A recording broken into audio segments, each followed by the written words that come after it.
of the light.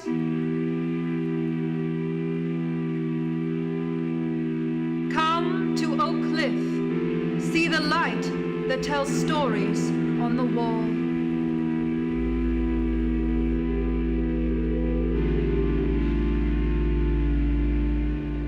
Hello, everybody.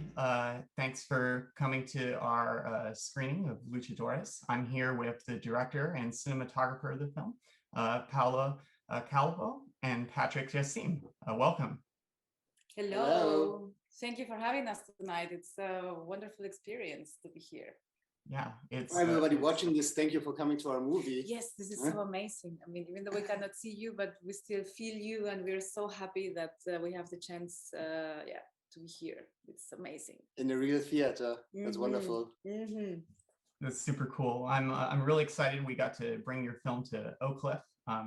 It's the people obviously who are here have just seen it, but I love how it's this story, about these women in this kind of rough part of Mexico and Juarez, and it's a really uplifting story too.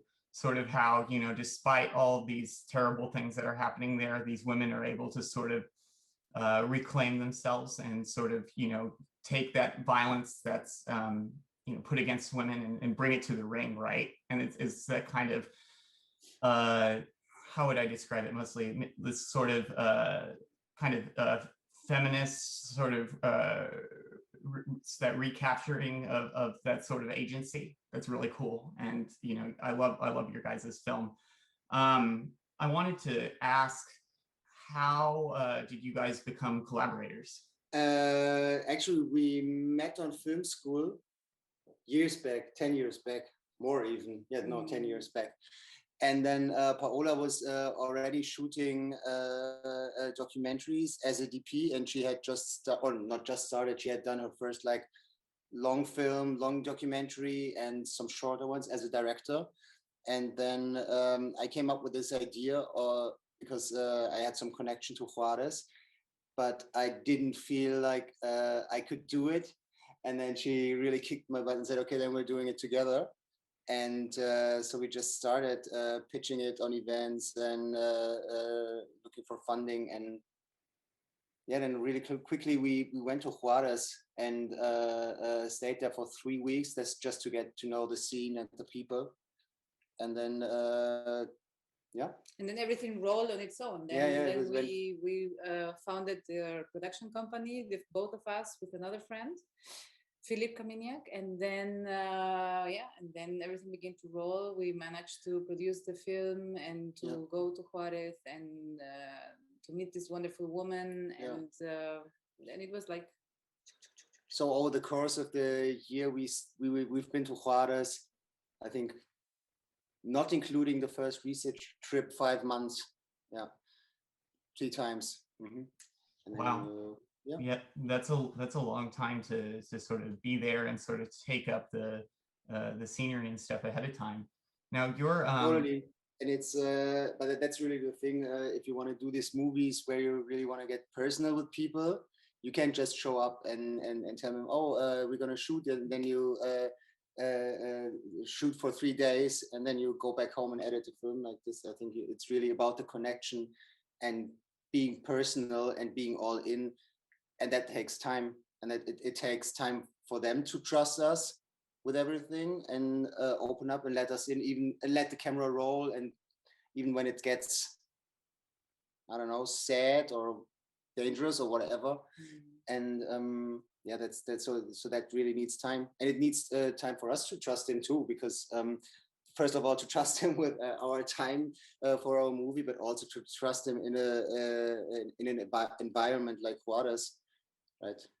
Right. So this style really takes its time.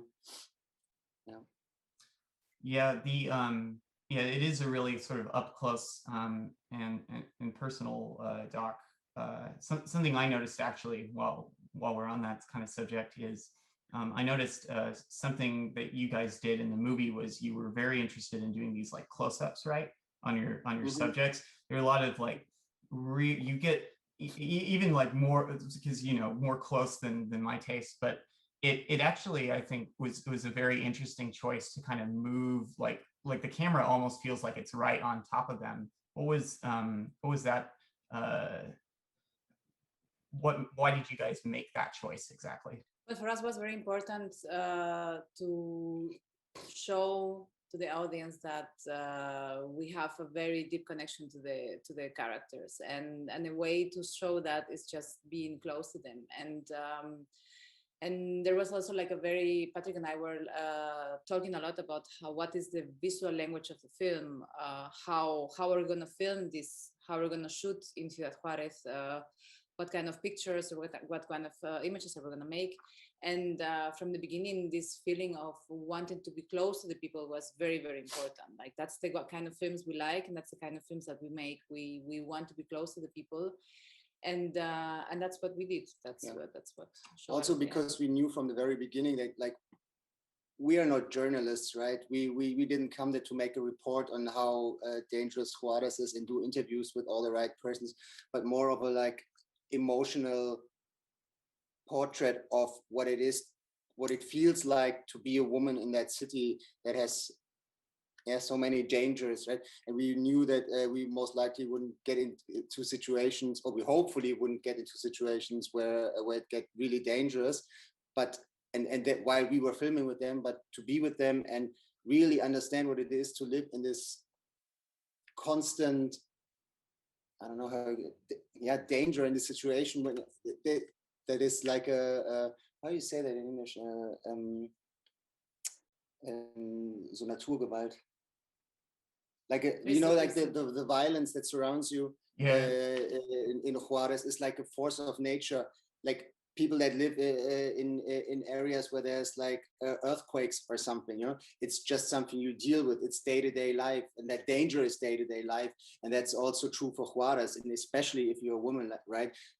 We always had at some point we had this sentence, I don't know where it came from. It's life-threatening to be a woman in Juarez. Well, it came from the reality. Yeah, I don't know who said it first, but this really stuck with us for like from early on in the research, that it's really you live with that, and they take it as a force of nature. It's a natural thing, and to really understand what that means on a daily, for them to fear, but also to ignore that and still be brave about things, and simple things mean being brave, like walking around alone at night, just over to the next supermarket, who is a few hundred yards, right?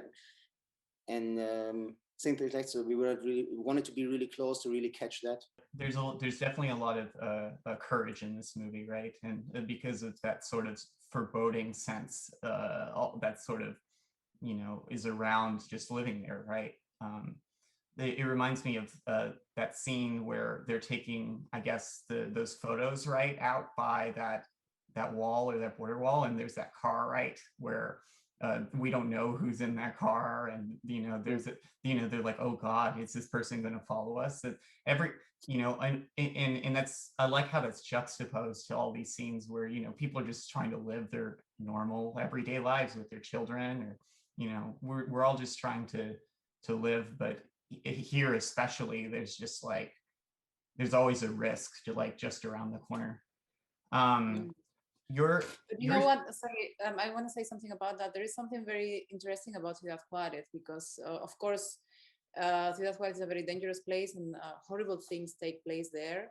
But there are also a lot of people in a lot of different disciplines who are really trying and fighting to make the city a better place. And this is something, the energy of the city, it's a mixture between fear and also wanting to make a change. And that was one of the reasons why we decided to make the film there when we were there for the first time, when we realized, okay, the things that happen here are things that nobody talks about and nobody know. Like there is a lot of energy wanting to make a change, and it's also something very important to say about Ciudad Juarez. This is something we wanted to tell with the film, but of course there are also like this whole student movements and feminist movements, and there are really a bunch of people who are fighting for a better place in the city, and this is super important.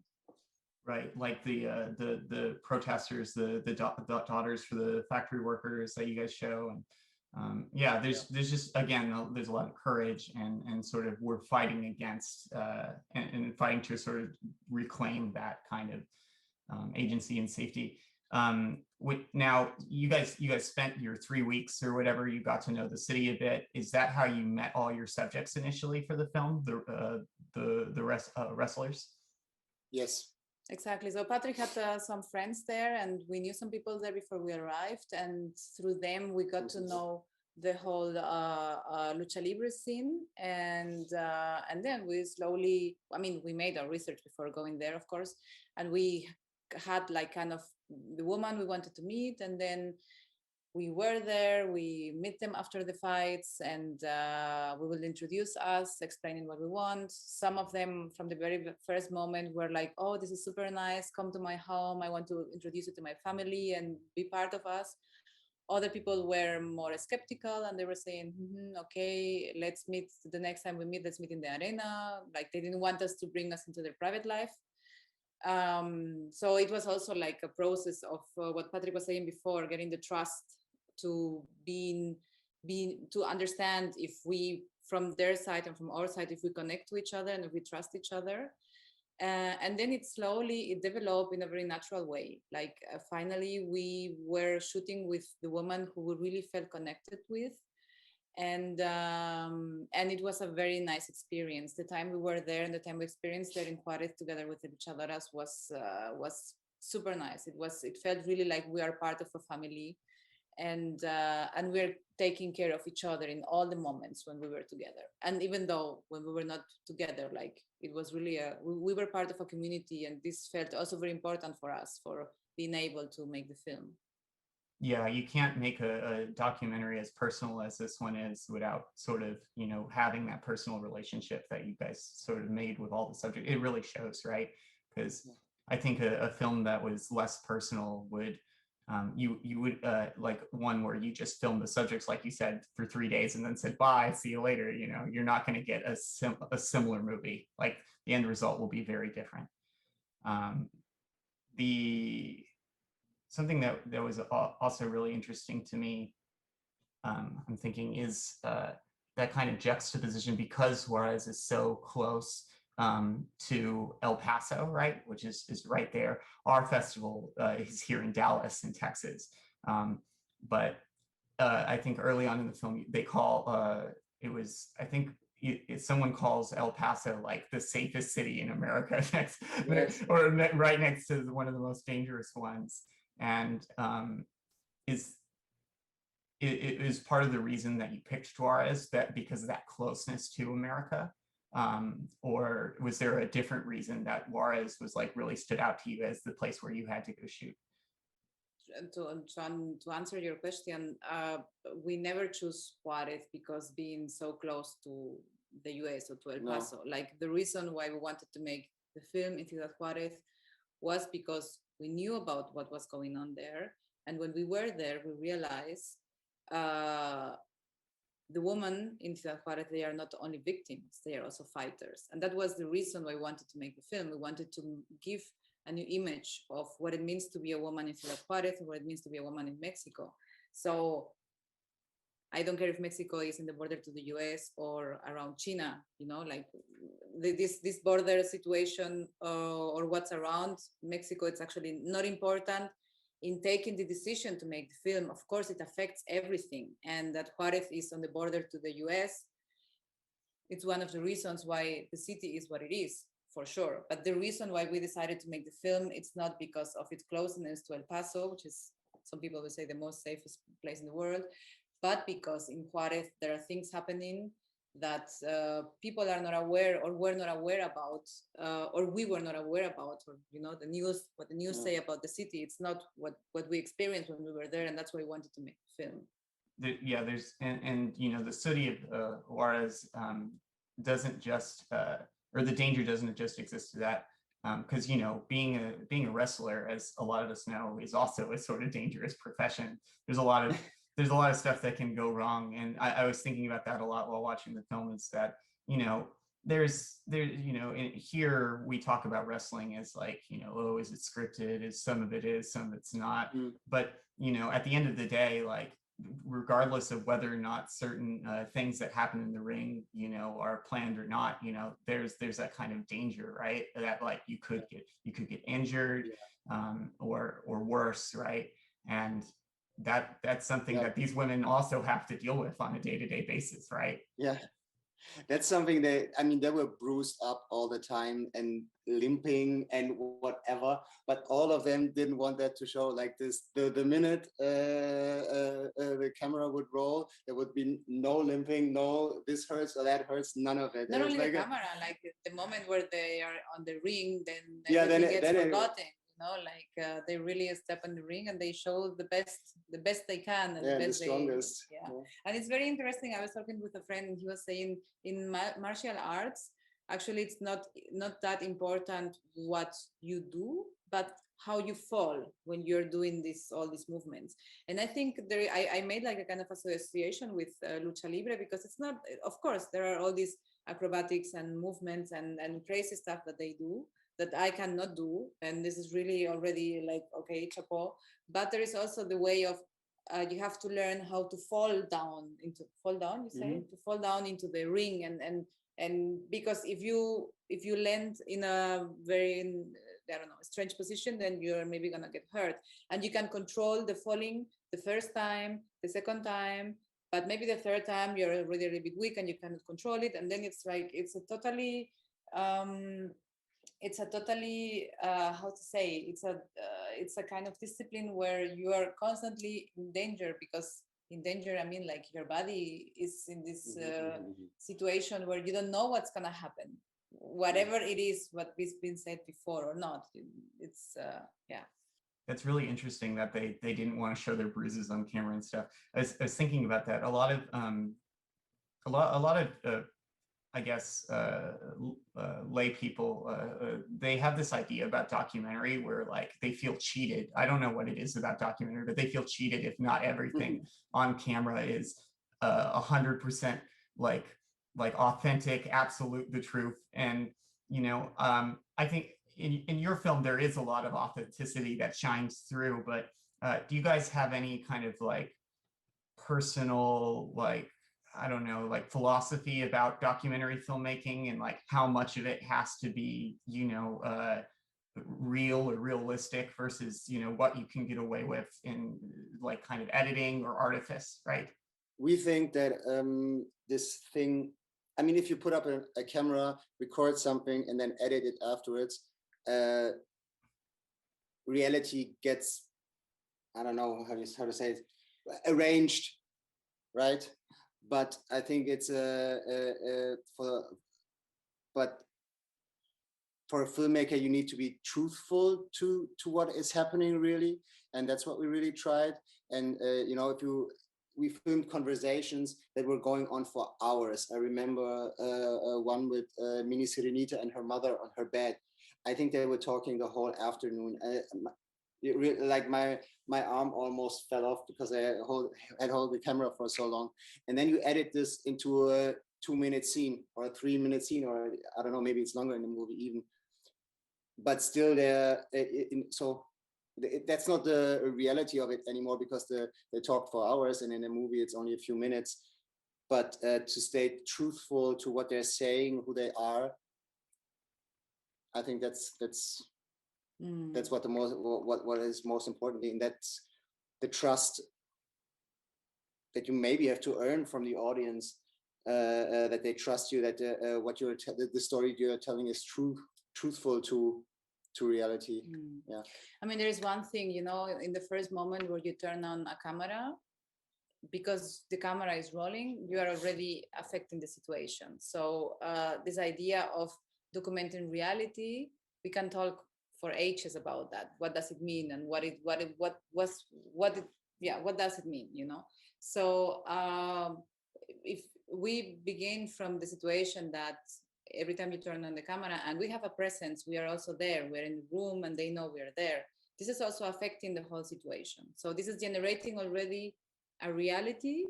And what Patrick was saying, we as a filmmakers, we want to be as faithful as we can according to this reality we are generating, because it's us being there filming the situation. And it is you know, certainly documentary filmmaking is storytelling this in the same way. It's just another form of storytelling, just like narrative filmmaking, just like experimental filmmaking.